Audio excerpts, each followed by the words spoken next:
Hi, I'm Dr. P.K. Talwar, cosmetic surgeon, New Delhi, and I'm practicing cosmetic surgery for more than 30 years now. Previously, I was attached to Apollo and Max hospitals, and now I'm running my own cosmetic laser surgery center at Greater Kailash, Part 1, New Delhi. हमारे एक दर्शक का message आया था recently. उन्होंने कहा कि मैं अपनी राइनोप्लास्टी सर्जरी से खुश नहीं हूँ और मैं रिवीजन सर्जरी चाहती हूँ। तो उन्होंने लेकिन हमें पूरी बात नहीं बताई कि नोज़ के किस पार्ट में उनको तकलीफ़ हो रही है, टिप है या दूसरा हिस्सा है, और कितने दिन हो गए हैं सर्जरी कराए, क्योंकि हम चाहते हैं कि जो आपको सर्जरी के बाद आप कुछ समय का गैप ज़रूर दें रिवीजन सर्जरी के लिए। मिनिमम 6 महीने, बट आइडियली आई थिंक 1 साल का टाइम देना चाहिए सर्जरी और रिवीजन सर्जरी के बीच में। और टिप का रिजल्ट कई बार एक साल के बाद ही दिखाई देता है। अगर नेजल टिप पे आपने कुछ भी कराया तो उसका रिजल्ट ही दिखना शुरू होता है 3 महीने के बाद, और फाइनल रिजल्ट आ जाते हैं 1 साल का टाइम लग सकता है या उससे ज़्यादा भी लग सकता है।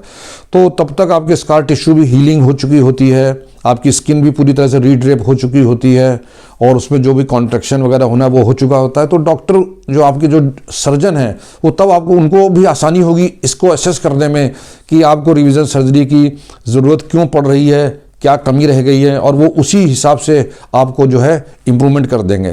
तो मैं समझता हूँ कि अगर आपको रिवीजन सर्जरी की ज़रूरत पड़ी है तो आप अपने ओरिजिनल सर्जन के पास जाइए, उनसे डिस्कस कीजिए, और वही आपको रास्ता बताएंगे कि रिवीजन सर्जरी कब करानी चाहिए और कब नहीं करानी चाहिए।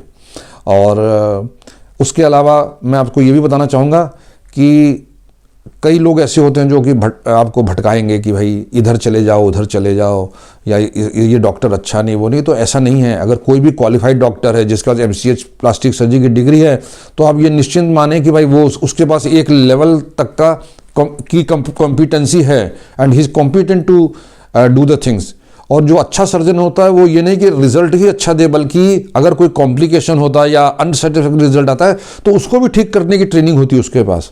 तो ये बहुत ज़रूरी है। तभी हम कहते हैं कि आप हमेशा क्वालिफाइड प्लास्टिक सर्जन के पास जाइए, न कि किसी जनरल सर्जन, डेंटिस्ट या इनके पास जाके आप नाक की या किसी भी तरह की कॉस्मेटिक सर्जरी कराएं। तो आपके जो भी प्लास्टिक सर्जन हैं जिनको डिग्री है MCH प्लास्टिक सर्जरी की, वो इस तरह से पूरी तरह ट्रेंड हैं रिवीजन सर्जरी में भी। तो अगर आपकी कोई भी कमी है आप उनसे डिस्कस कीजिए, और मुझे पूरी उम्मीद है कि वो जो है आपकी जो रिवीजन सर्जरी को बिल्कुल ठीक से कर देंगे, और आप अल्टीमेटली आप बिल्कुल संतुष्ट हो जाएंगी। तो ये मेरे विचार थे इस बारे में, आप उनसे डिस्कस कीजिए।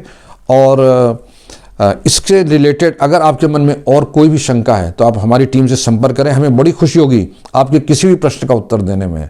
और अगर आपको ये वीडियो पसंद आया हो तो कृपया से लाइक और सब्सक्राइब करना मत भूलिएगा। Thank you very much.